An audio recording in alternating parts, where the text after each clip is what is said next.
Chers citoyens européens, je suis très content de vous parler depuis cette chaîne que je l'ai nommée le cinquième pouvoir. Pourquoi ce nom? Parce que les médias classiques s'appellent le quatrième pouvoir. Donc nous sommes le cinquième pouvoir. Aujourd'hui, on va parler de la crise ukrainienne. Dans cette crise, il y a deux joueurs principaux. Le premier joueur est Biden, le président des États-Unis. Le deuxième joueur est Poutine, le président de la Russie. Nous remarquons que les dirigeants européens sont des téléspectateurs, à l'exception de la France et de l'Allemagne, car les dirigeants de ce pays ont tenté de trouver une solution pacifique pour résoudre cette crise. Mais malheureusement, la diplomatie citée et les hommes commencent à parler. À ce stade, j'apprécie le courage de notre président Emmanuel Macron, car le président Macron, malgré la mauvaise action de Poutine au Mali, a tenté de trouver une solution pacifique de cette crise, car le président Macron, il est en Europe, car le président Macron aime l'Europe. Et dans la situation difficile, il n'y a pas de vengeance, monsieur Biden. Et quelle est l'origine de cette crise? Monsieur Biden, la presse a déclaré que Poutine a envahi l'Ukraine sans motif.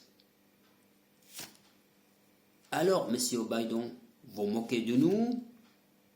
Les Européens sont naïfs.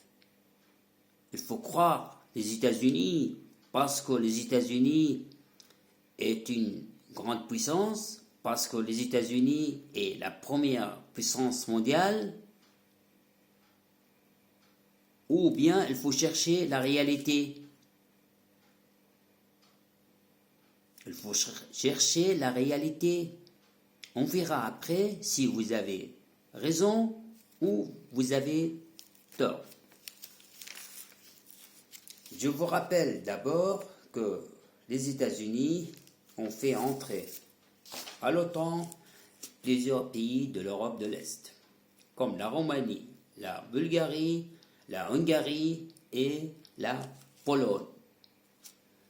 De plus, les États-Unis ont aussi joué comme médiateurs pour faire entrer ces pays pauvres à l'Union européenne. Donc, comme vous voyez, chers citoyens européens, que les États-Unis se comportent comme un chef de l'OTAN, ce qui est tout à fait normal, mais aussi un chef de l'Europe. Il se comporte comme un chef de l'Europe. Et je demande à Biden, est-ce que, par exemple, vous avez la nationalité anglaise? Peut-être parce que Boris Johnson, qui est automatiquement avec vous, a donné la nationalité anglaise pour Biden. On ne sait pas. Les gouvernements de ces pays, c'est-à-dire les gouvernements des pays de l'Europe de l'Est, ont reçu quelques millions de dollars versés par les Américains pour autoriser les États-Unis de construire des bases militaires sur leur territoire, sur leur sol. Avec ces bases militaires, les Américains ont installé des missiles et des radars trop sophistiqués pour voir Poutine de près. Avec cet élargissement, les dirigeants russes restaient calmes, y compris Poutine. Pourtant, la Pologne a des frontières communes avec la Biélorussie, l'allié de Poutine. Mais Poutine n'a jamais menacé ces pays, car ces pays n'ont pas de frontières communes avec la Russie. Donc, M. Biden, il faut se réveiller. Ces pays n'ont pas de frontières communes avec la Russie. Nous remarquons que les Américains, avec cet élargissement, ont mis leur pays à l'abri de conflits en Europe, en choisissant l'Europe comme un champ de bataille. Chers citoyens européens, le président des États-Unis, Joe Biden, a demandé au président ukrainien Zelensky de faire une demande pour adhérer à l'OTAN. Encore une fois, les Américains ont profité de la pauvreté de l'Ukraine pour arriver à cette provocation. Si l'Ukraine est un pays riche, je suis sûr que Zelensky va refuser la proposition des États-Unis. Car cette proposition, en effet, est un déclenchement de guerre contre la Russie. Quand Zelensky demande d'être un membre de l'OTAN, cela signifie un déclenchement de guerre contre la Russie. Parce que la Russie a des frontières communes avec l'Ukraine, ou bien l'Ukraine a des frontières communes avec la Russie. Donc, M. Biden, avant, vous avez raison. Vous avez raison de dire que Poutine a envahi l'Ukraine sans motif. Avant, vous êtes faible en géographie. Maintenant, il faut ajouter cette petite information à vos connaissances en géographie. L'Ukraine a des frontières communes avec la Russie. La Russie est une grande puissance. La Russie possède de 7000 têtes nucléaires, comme vous possédez de 6000 têtes nucléaires. Donc, la Russie n'est pas l'Irak et la Russie n'est pas l'Iran.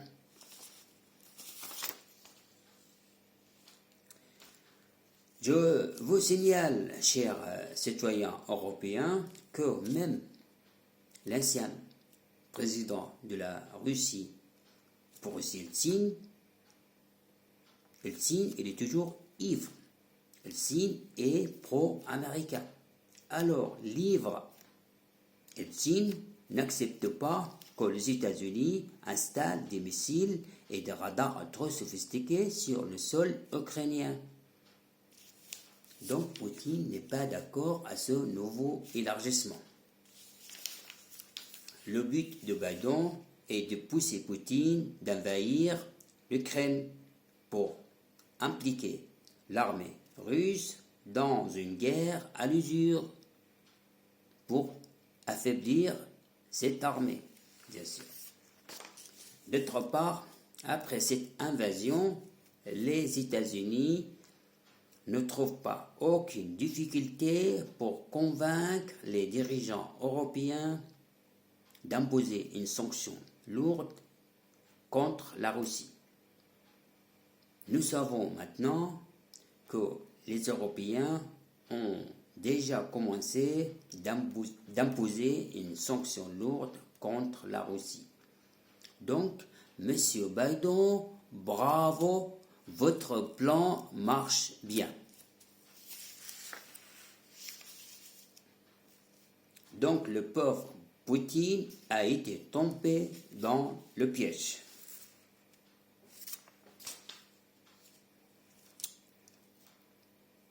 Mais quelle garantie que cette guerre reste en Ukraine? Surtout, les Russes accusent les Américains de participer d'une façon indirecte pour aider l'armée ukrainienne. De plus, la Biélorussie, l'allié de Poutine, a des frontières communes avec la Pologne. Hier, Poutine a mis en alerte la force de dissuasion. Ça veut dire quoi? Ça veut dire on est très proche de la Troisième Guerre mondiale.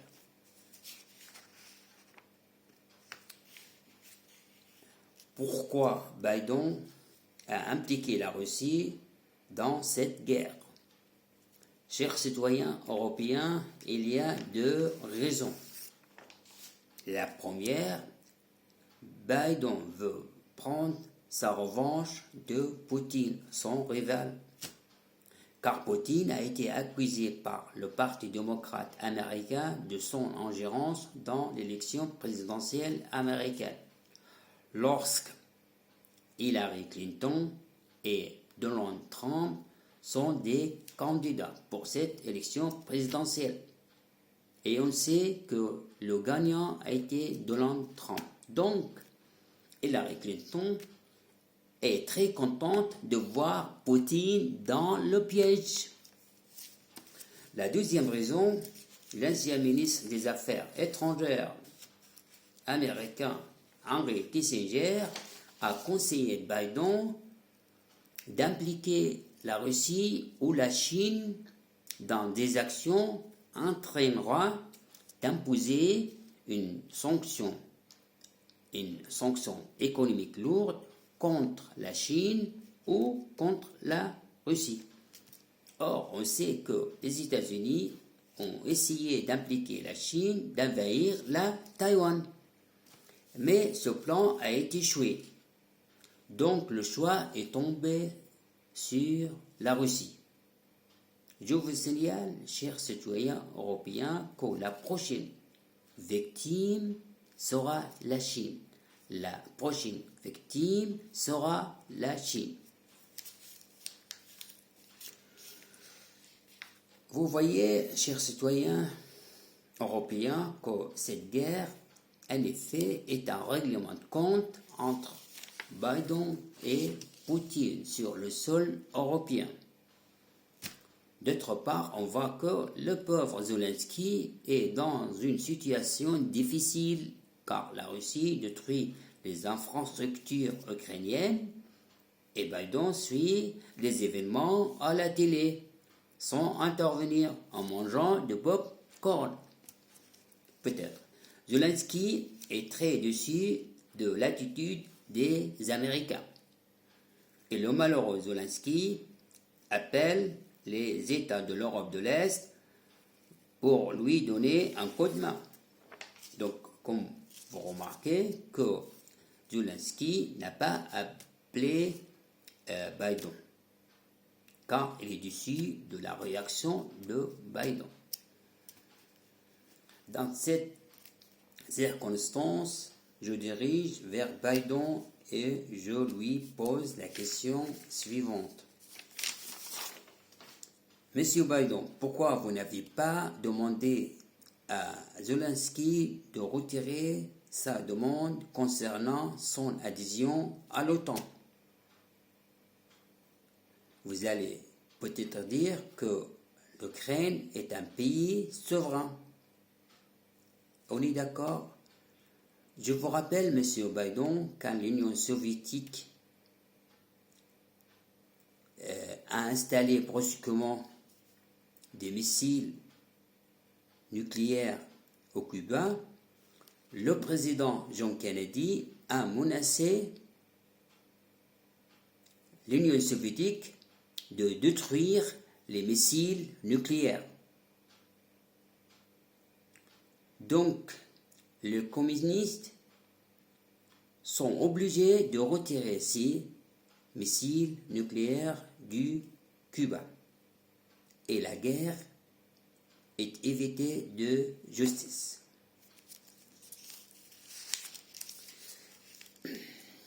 Donc, Monsieur Biden, il faut demander à Zelensky de renoncer. Et dans ce cas, l'Ukraine est saine et sauf. Bien sûr, nous sommes d'accord avec vous, Monsieur Biden qu'il ne faut pas intervenir dans cette guerre. Sinon, on déclenche une troisième guerre mondiale. Donc, vous demandez à votre ami Zelensky d'éviter la guerre, c'est-à-dire de renoncer. Et le problème, vous voyez, sera résolu.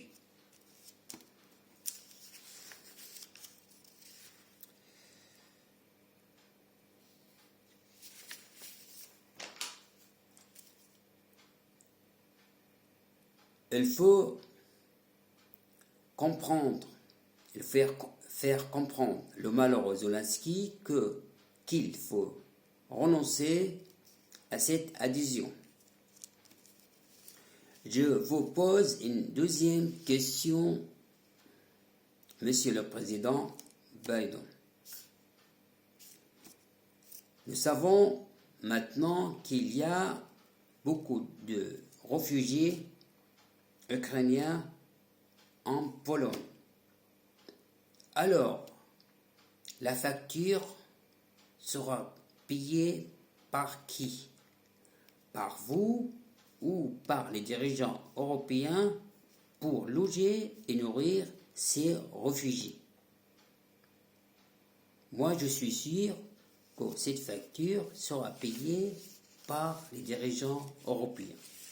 Pourtant, les États-Unis est un pays trop riche.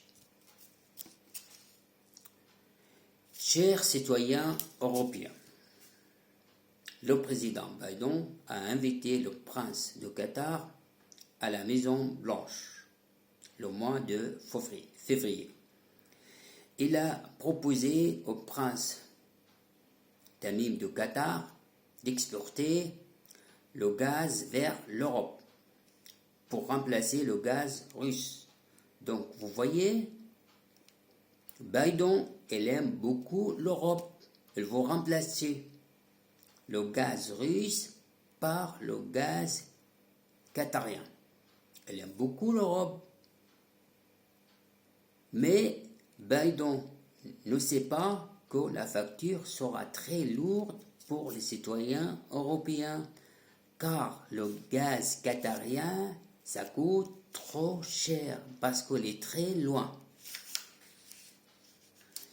À ce stade, je vous rappelle, chers citoyens européens, de la déclaration du ministre des Affaires étrangères qatarien Ahmed Ben Jassem. Je suis responsable de ce que je dis aujourd'hui. Il a déclaré à la télé qatarienne que le Qatar a pris le feu vert des États-Unis pour délivrer des armes aux groupes terroristes en Syrie pour renverser le régime. Fin de citation. Donc, Ahmed Ben Jassem n'a pas dit de groupe terroriste, il a dit de groupe armé, de groupe gentil. Voilà. Je vous rappelle, Monsieur Biden, que le prince de Qatar ainsi son père, Ahmed Ben Khalifa, sont des vrais terroristes. Et vous, Biden et les présidents des États-Unis, ancien président des États-Unis, vous avez investi avec le Qatar dans le terrorisme.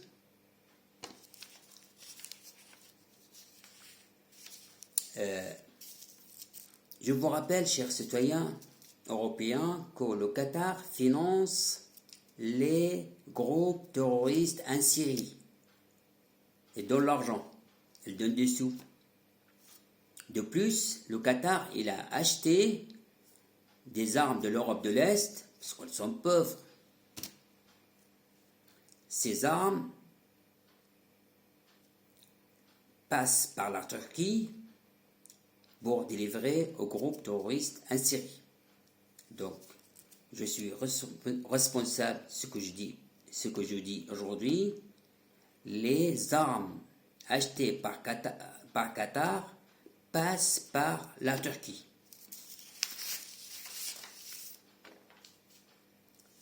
Donc, M. Biden, il faut remplacer l'aventurier Poutine par le terroriste Tamil. Est-ce que ça va servir l'Europe? De plus, la chaîne Al Jazeera, la chaîne qatarienne Al Jazeera, invite des chefs terroristes en Syrie, comme Al-Golani, le chef de Al-Nusra. Al-Nusra est une branche d'Al-Qaïda, et en plus, il invite les conseillers militaires de parler en direct pour guider le groupe armé en Syrie. Et je suis responsable de ce que je dis. Je veux ça. Je veux que le conseiller militaire en direct, elle parle par la chaîne Al Jazeera pour guider les terroristes en Syrie.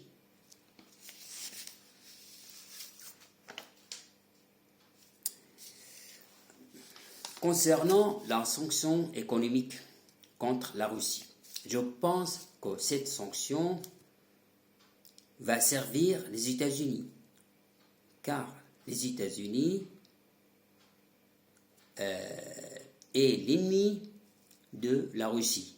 Mais il y a des bonnes relations entre les États de l'Europe et la Russie. La preuve que les Européens achètent le gaz russe. Donc, la sanction économique va servir Biden. Et la sanction économique ne sert pas Zelensky. Parce que maintenant, la Russie continue de détruire les infrastructures ukrainiennes.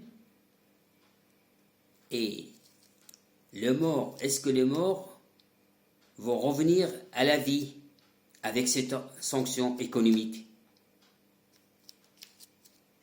Donc, cette sanction économique, ça ne sert à rien. De plus, je pense que cette sanction économique va pousser Poutine d'être hors-loi. C'est-à-dire, Poutine, il a des cartes à jouer. Poutine, il peut fermer les détroits du monde entier pour empêcher les grands pétroliers de passer par ces détroits. De plus,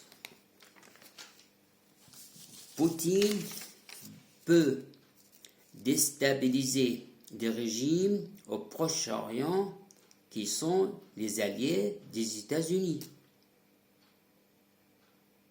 Pour cela, ces États sont très inquiets de la guerre en Ukraine.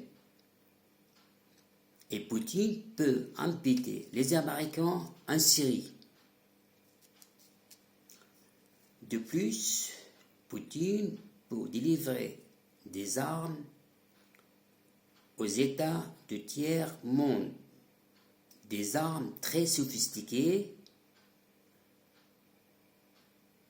Et ces pays, traditionnellement, sont des ennemis des États-Unis. Donc, c'est vrai, M. Biden, que votre plan marche bien, mais je pense provisoirement, de façon provisoire. Chers citoyens européens, la France est entrée dans l'histoire au moins 2 fois. La première fois par Charles de Gaulle, quand Charles de Gaulle a dit non aux États-Unis concernant l'Alliance Atlantique. La deuxième fois par le président Jacques Chirac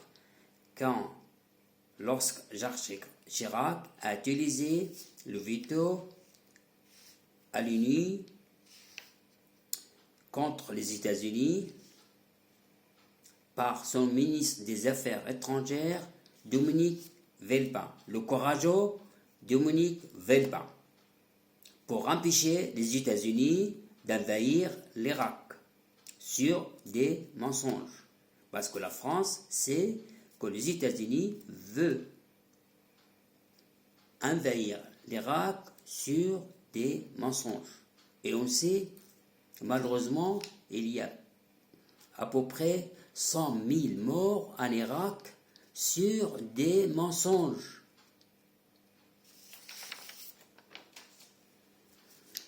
Je vous demande, chers citoyens européens, d'être actifs, c'est-à-dire de demander aux dirigeants européens de créer notre propre système de défense indépendant des États-Unis. Car les États-Unis pensent d'affaiblir la Russie. Et les États-Unis considèrent l'Europe comme un champ de bataille. Donc, il faut créer notre propre système de défense indépendant des États-Unis. À ce stade, je vous signale que la France et l'Allemagne ont allé dans ce sens, mais malheureusement, il faut que tous les États européens participent à cette initiative. Finalement, je demande gentiment aux personnes qui peuvent traduire cette intervention en plusieurs langues européennes, je les remercie. Notre prochain épisode sera bientôt sur la crise ukrainienne. Merci et au revoir.